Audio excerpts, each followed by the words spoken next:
And so with this, we have I'm very excited about this presentation. So I am actually going to let our presenters introduce themselves. Awesome. I'm Hannah Mills. I'm the local horticulture educator here in the Laramie County Extension Office. And I'm Dave Morneau. I'm from Lander, Wyoming. I work for Popo Agie Conservation District. I'm the conservation specialist there. You give me the clicker? Yep. And we are a dad-daughter duo. By the way, you know, I grew up in Delaware. I'm in that. We used to go to the ocean, and for fun, you'd bury the kids in sand, you know, up to the neck. Well, we used to do that with Hannah in our garden. We didn't have the ocean. It was a place that the kids grew up. They have their trucks in the gardens and pick tomatoes and potatoes together. So it's been a fun family tradition, gardening together. Yeah, so Dave is a hoop house owner, and I'm not currently, but we have a lot of experience growing vegetables together, and we want to share a little bit about taking advantage of your space. So this is just a picture of our setting at home. We have a hoop house. We like to take advantage of that space inside the hoop house and grow some things vertically, but then we have our corn and sunflowers and other things that just grow vertically by themselves.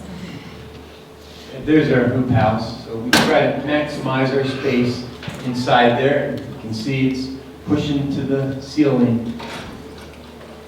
Yeah, so we're going to just start. So if you do have a season extension structure, it's really important to consider your space inside. So you've probably gone to some of the other talks and heard about maybe geodesic domes or hoop houses. How many of you have a season extension structure currently? Okay, just a handful of you. Yeah, so if you have one of these, or if you have some sort of greenhouse structure, they're not cheap. It takes time and money to build one of these, and we want to make sure we're taking advantage of our space. So if you have a hoop house or a high tunnel, like the picture on the right, maybe you have these kind of corners in the back that are hard to reach or maximize the use of that space. Whereas if you have something like a geodome, you have kind of these fairly easy access beds all the way around. So just something to consider if some of you haven't put up a season extension structure and you're thinking about it, just think about how you can maximize every square foot of that space. Yeah, and outside we have places, especially in town. This is a friend in Lander who has just a small space between his house and his garage, and he squeezed the garden in there. In the background you can see he's growing his spaghetti squash up his deer fence. So that's, you know, a way to use your space wisely.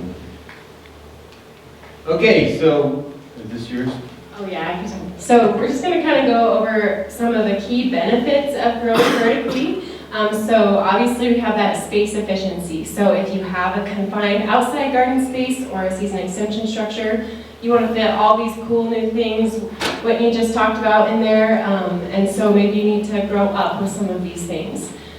Ease of harvest we're also going to talk about, and then improved air circulation, pest management, enhanced sunlight exposure, and aesthetics. So this is a picture of the community garden in Levante Park in Laramie, and you can see they've kind of recycled some of those bike tires to make a really aesthetically pleasing, but also useful arbor. So just kind of a fun way to add some fun touches to your garden. Okay, space efficiency. So yeah, add more space to your garden or grow more in less space. On the top right, that's our greenhouse that we start our plants like about this time of year. We can get all our vegetables and flowers started. And I don't know if Pop come up with this. My father-in-law, he just hung some chain down and put some wood slats across, and then you can put all your flats on there. This is a greenhouse that was attached to his garage that he built with just a couple sliding glass doors. And I mean, if we were to put all those plants on the ground, you couldn't walk, and wouldn't have enough space. So they're all on the south wall, and it's just a creative way to use that vertical space. You know, again, like Hannah mentioned, we're spending a lot of money on these season extension structures. Use the space. And then my pet peeve is keep plants out of the walking path. I mean, your cucurbits and tomatoes, and you're tiptoeing around them and they're falling down, and you're breaking them as you walk through. Here's an example of a tomato that has just gone rogue, and so you want to keep it up. All right. So ease of harvest. Speaking of tomatoes, a lot of times, if the tomato is just fallen over, grown over itself, there'd be a lot of fruit inside that you can't even see to harvest. So growing that up so that you can spread that plant out so you can see all the fruit is helpful. Less bending is required when the fruit's hanging off the ground. Here's an example of this is our hoop house, a bucket and a pillow. But as you get older, it's harder on your body for picking, and it's just really nice. We're going to talk a little later about string beans. That is the hardest thing to pick, and I think I've never been a fan of pole beans, but I'm getting close to converting over. When the plants fall over heavy with fruit, if you started with that trellis, it's going to support all that weight early on. Oh, you know what? I'm going to tell a story. So we put on the Garden Expo in Lander. If you're ever in Lander, April 26th, it's a really big event. We have close to 2,000 people come, and we have a lot of workshops just like today. But we have a trade show as well, and I had a physical therapist came up to me and said, "I'd like a booth at your Garden Expo." I'm like, "Why would I give you a booth? What do you have to do with gardening?" And she says, "Well, half of my clients come in with backaches from gardening." And I've encouraged them to use these different ergonomic tools and stuff, and to think wisely about how do you garden. So gardening's tough on the body, so think ahead. Yeah, and then improved air circulation. So here's just an image of some tomatoes growing in a high tunnel. But that dense pile of tomatoes especially can really be a place to foster pests and disease. So just growing things up can help improve that air circulation, especially if you're in a season extension setting. And then pest management. So if any of you have ever grown a tomato, you're probably familiar with this little fella. You probably didn't have a tomato the next day, perhaps. So growing vertically and growing up can just help you with your pest scouting with certain plants. And then just keeping those leaves off of the ground where that increased humidity can increase some of the risk of our fungal diseases that we commonly get in a garden setting. So growing up, easy for pest management. Yeah, to keep your leaves off the ground will help reduce transmittal. Enhanced sunlight exposure. The more sunlight translates to higher photosynthesis rates, which makes more productive plants. So use all that sunlight you can. Yeah, and then aesthetics. So this is just an image from one of our master gardeners here in Laramie County's garden, where she's using this arbor or panel for some privacy, and then also some shade in the patio. So just adding some of these things in can help with your aesthetics, make it a fun place to hang out, read a book. We like to work in our garden spaces a lot, and it's fun to make them a place that we can hang out too. Yeah, Scott Stogrubo was just sharing with us about grapes, how grapes can be used for shade, making arbors. So some of the plants that we're going to talk about now are tomatoes, cucurbits, legumes, and perennial crops. So with our tomatoes, a lot of times our indeterminate varieties are going to be the ones that are vining, and that we can use a lot of these methods to grow up with those. Peppers and eggplants, these I was just mentioning in here, the 3-ring tomato cages that you get are often best suited for peppers and eggplants. Just the weight of that fruit sometimes can cause the plant to topple over and break it off at the base, and then you're done growing for the year. And typically, those types of cages aren't going to be sturdy enough to hold one of these indeterminate tomatoes. So just know, and we'll talk about that a little bit when we get to cages. Yeah, so this is another picture of our high tunnel. And we grow a couple different cucumber varieties. You know, we're also ranchers, so we have a lot of baling twine, and we just made a lattice with baling twine to hold these cucumbers. We're growing like straight eights and Armenian cucumbers. You can grow melons and squash too. This next picture shows, so that's an Armenian cucumber on the right. And then if you want to get the most out of your crook neck, I mean, just go vertical. Look at the neck on that crook neck on the left, yes. And this is, yeah, from Krista sitting in the back. This is a photo from her garden that she shared with me. Quite a long crook neck. You know, before we go to legumes, some of the squash and melons, maybe you may be afraid, well, is the vine going to hold the weight of that? And our friend Jeff Edwards, I guess he's used nylon stockings as little hammocks for your melons, so you can do that as well if you're afraid, you know, especially if you're going to grow like a big pumpkin. But also I wanted to mention that a lot of times our cucurbits or melons, you know, when we're growing them on the bare soil, the underside, you know, is all tan and it maybe be all popped from the soil. And so I think you can, I mean, the cucumbers that we grow are really nice when they're suspended in the air. So I think that's another advantage to growing cucurbits vertically. And then just some of our legumes. So peas, here's a nice example. Maybe you're maximizing your pea harvest and just making it easier to harvest by growing up a cattle panel there. And then a lot of different pole bean varieties are going to trellis as well. Even perennial crops, you know, Scott Scrivener was talking about a bunch of these, you know, grapes, raspberries you can grow indoors, and hops, which grow really high.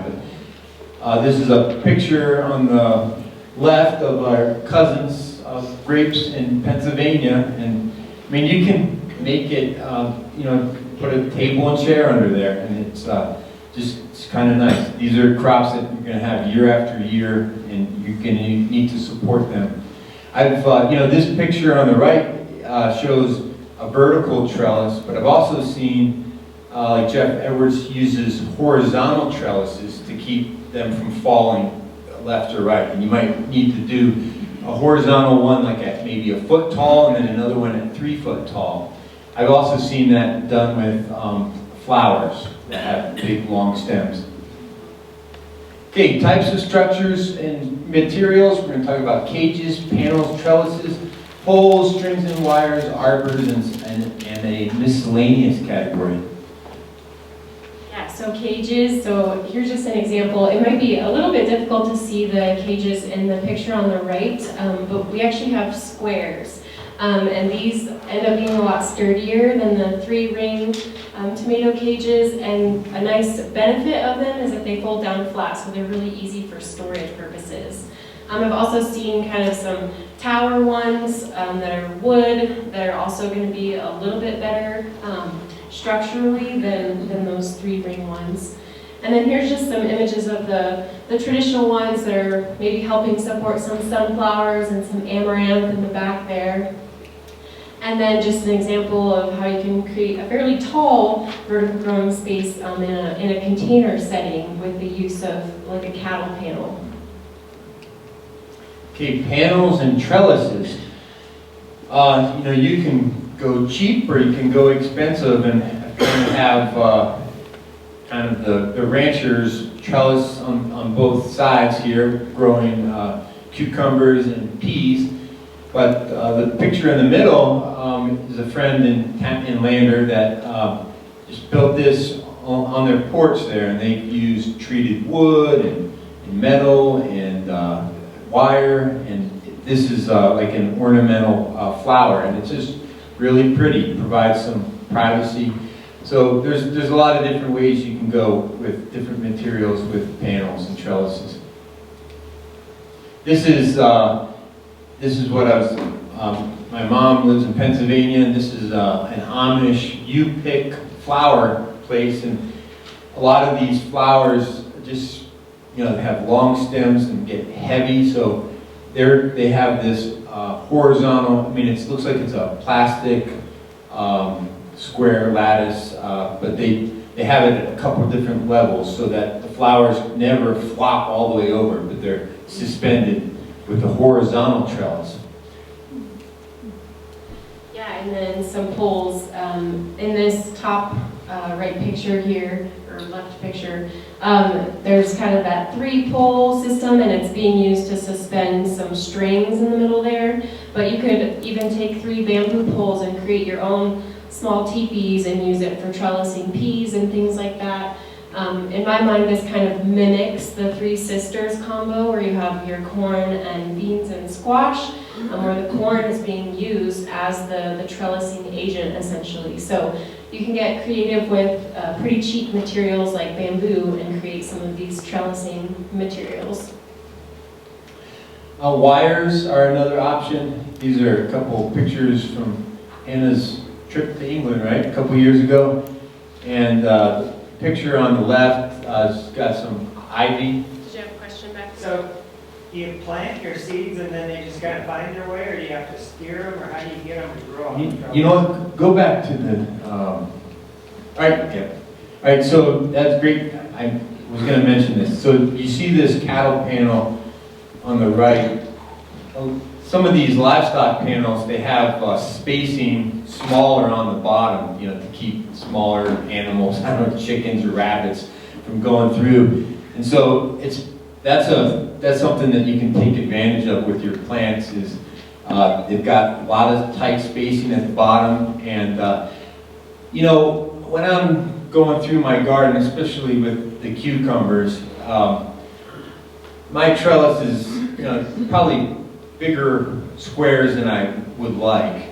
So I find that sometimes, what do you call them? Tendrils. The little tendrils, maybe they're not growing up as fast as I would like, so I would take, you know, if it was like growing out into the aisle, I would take it and I'd wrap it, just kind of help it come along. But if you're having trouble with your plant to go up on its own, then I would try to make smaller, you know, either horizontal or vertical rings, so that but like with the peas, once the tendrils, some of these plants will almost like pull themselves up. But I think if you get started in the beginning with training it up, then it will kind of go itself. Does that answer the question? Yes. So there was a question, one picture earlier that had that wood, expanded wood looking stuff, you know, that has the diamonds. They make it out of plastic too, like. The trellis, Yeah. plastic trellis. Lattice on the board. Or lattice, that's what I meant. Like lattice, yes. Lattice. So would that work better than the cattle panels? For that reason? It may, like with this cattle panel that has that small spacing, like yes, we do just direct seed right below, and then they will grow up into it. A lot of times you see that lattice kind of being used for some ornamental things like clematis vining. Again, both of them would probably work fine for vegetables. It just depends on what's available to you and what you can find. So some of them have the little tendrils they were talking about, that curl around thing. So the fatter the thing is, the harder it is for the little tendril to get around it sometimes. So if you use thinner ones, grab onto it better. Okay. That's a good point, yeah. Kristen, did you have something? I just wanted to add the picture where the lattice was. It's kind of, the photograph was kind of deceiving. That lattice was on the other side as to where those beans are. The beans, I just use string. Yeah. So I don't use lattice for trellis. It was, what The was on those were strings. strings that were, so that these just climbed up the strings. Yeah. Yeah. Good. And so, yeah, the wire here, you know, this is maybe an ivy on the left, and it looks like there's an opportunity for it to go up a vertical wire, and then it'll start going sideways. I mean, not all plants will do that, but the plants that will do side shoots work well with wire. And it's just, wire is, I mean, we're going to talk about strings in a minute, but they're just really strong, and they're not going to succumb to the weight of the plant. Strings next. Those are, you know, you don't have to spend a lot of money growing vertically. And strings are a cheap way to go vertical. I would say that on the right, you know, it looks like they're just using baling string to train this tomato. Now, the footnote here is they definitely are desuckering as it goes up. I mean, because you're going to want, it wants to bush out. So in order to make this work well, you want to train a single stem there. Now Can you explain what desuckering is? Okay, so on the main stem, you'll have a branch, and then the tomatoes like to shoot a little shoot right at the axis, and it grows really fast. I mean, it's trying to, a lot of times it'll grow up, and then there'll be even little flower buds on it in no time. And you just use your fingernails, your pointer finger and your thumb, and just pinch that off, so that you're allowing the growing shoot to stay in the main stem. Now, my friend Danny in Florida on the left, he grows commercial tomatoes. He's training 2 stems, and he calls it this Israeli laydown method. If you look on the picture on the right, so his plants are growing up and down at the same time. So once those plants go 6 feet tall, those go back into the picture.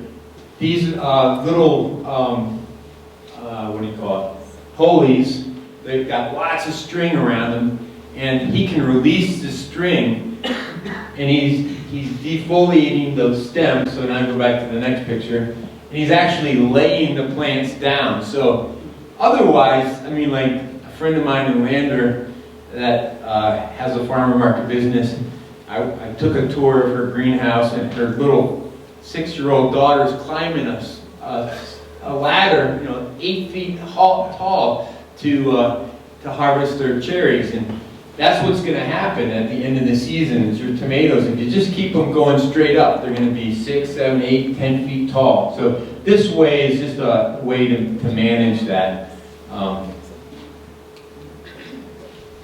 And then arbors. This is a fun way to include some ornamental value into your garden, but also very practical.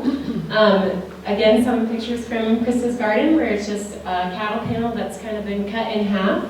That can be used maybe in a narrower setting to trellis beans and things up, and then in raised beds incorporated in there to add that vertical growing space, maybe in a smaller, limited space yard. And then some more pictures from that garden. Couldn't do this talk without mentioning the hail, especially if many of you are in Laramie County. So adding arbors and some vertical structures like this to your garden is a great way to easily incorporate the hail protection into your garden if you're in an outside space. So putting some of this netting over things like this, so that it's kind of got a dual benefit of that hail protection and also being a vertical growing space.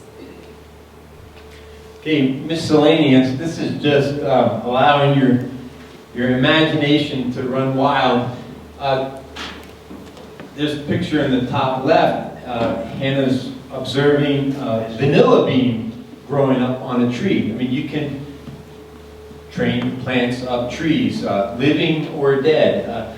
We've talked about the 3 sisters. I mean, we've had pumpkins that climb up our corn, but the homesteader where our ranch was sharing with us, I guess she was like in her 90s, and she was just telling us about everything, and we were like, well, where did you guys have your garden? She says, over there on the other side of the creek. And she said, we used to use cottonwood and willow sticks to train the green beans up.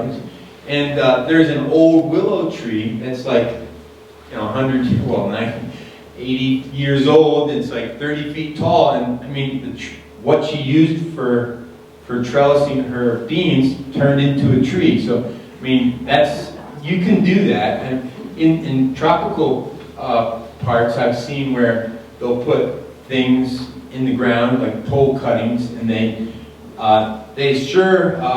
not going to rot and fall over because they're rooted. So, I mean, you can use pole cuttings to train your plants up. We have an old sunflower from last year, and it hasn't fallen over. I'm going to leave it and maybe try to train a bean plant up it and see how it works.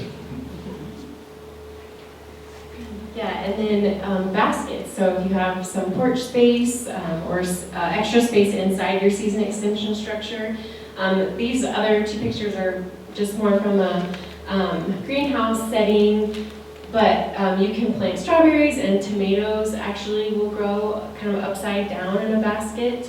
And then this trough idea, again, this is kind of from a retail setting and just being used for bedding plants, but this is something you could incorporate into a garden space, maybe to grow some of your leafy greens and kind of prevent some of that bending over, harvesting those low to the ground plants, and also use that space efficiently. Another fun thing is old ladders. If you have some of those old wood ladders that you're not using, or maybe you found one at a thrift store, this is a fun thing to incorporate into the garden as a trellis or like a makeshift arbor. The important thing to note with all of these structures is because of our Wyoming wind, it's really important to make sure that they are firmly planted in the ground with maybe 8 to 12 inches of rebar so that you don't have more damage from those things falling over. Yeah, going back to the last slide, I mean, you don't have to start from the ground level to go up. You can plant up high. And so the only thing with these baskets are, you have some challenges with keeping them watered. Yeah, and then to add on to that, we're going to talk just briefly about some hydroponic systems, maybe as an alternative, but I've also seen systems of 5-gallon buckets stacked on top of each other where people were hydroponically growing tomatoes and strawberries and different greens, and again, taking up very little space. So if you don't have outside space currently, you could still grow some of these things that you would like. These are just some examples of vertical growing systems that maybe you are using inside. So the two on the left the right are homemade systems. So something that you could make yourself, and there's lots of different PVC systems that you could buy or make yourself as well. This is just a picture of their farm wall. It's on the wall of a restaurant over in Laramie, and just a fun way to add kind of garden space and get some crops out of an otherwise concrete urban environment. So this vertical growing can be applied to pretty much any situation. And that's all we have for you. Any questions? How big are the square metal tomato cages? How big are they? I'd say they're about like 18 inches across, and they're about close to 4 feet tall.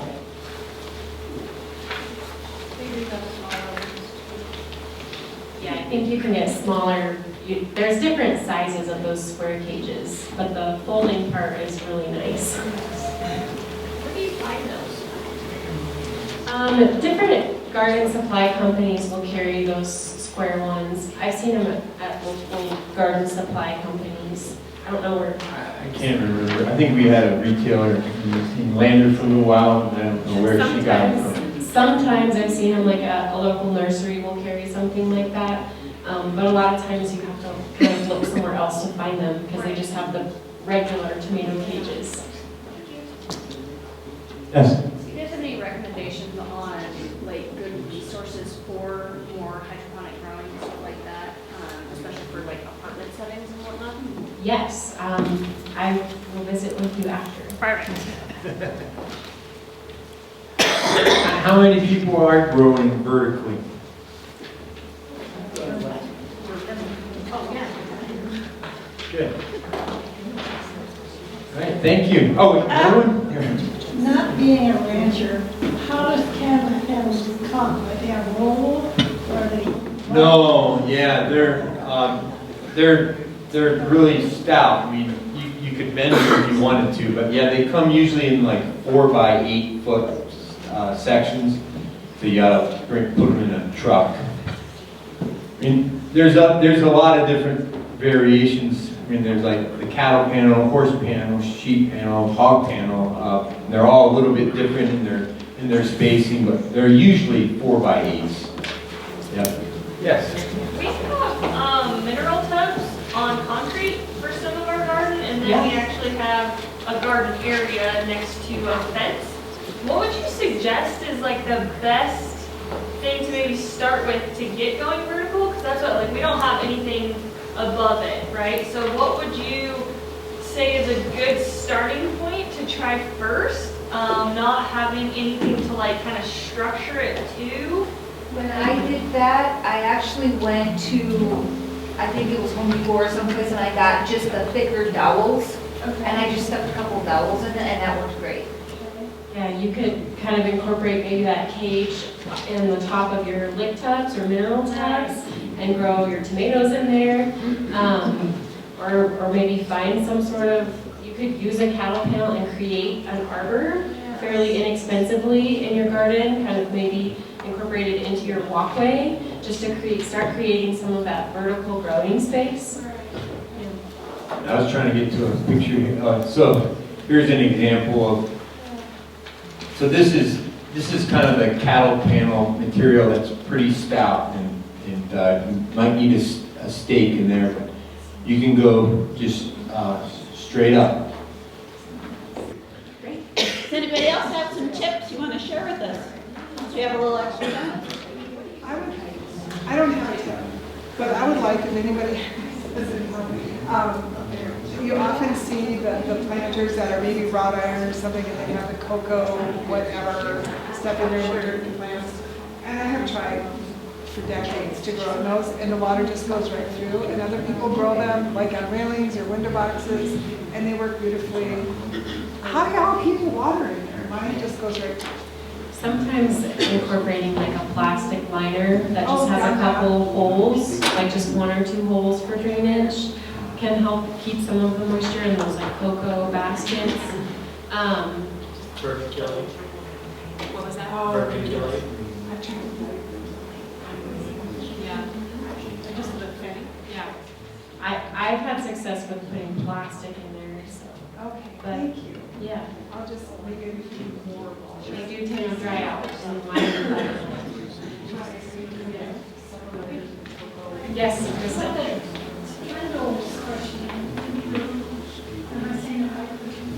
The tendrils? Tendrils. Yes. Do the tendrils need to be on the ground? They're just working giants. No, yeah, they're a climbing mechanism. They're not roots. Yeah, they just like to grab hold of anything. And like Jenny said, I mean, the finer the material, the better. They can wrap rather than it being something like a pole or something. As soon as they sense something when they run around, they will literally, oh, like a snake. No, they're modified leaves, kind of, and so they can sense where that is, and they'll go around it. They can sense it, which is cool. All right, well, thank you guys. Thanks for coming. Thank you. And here's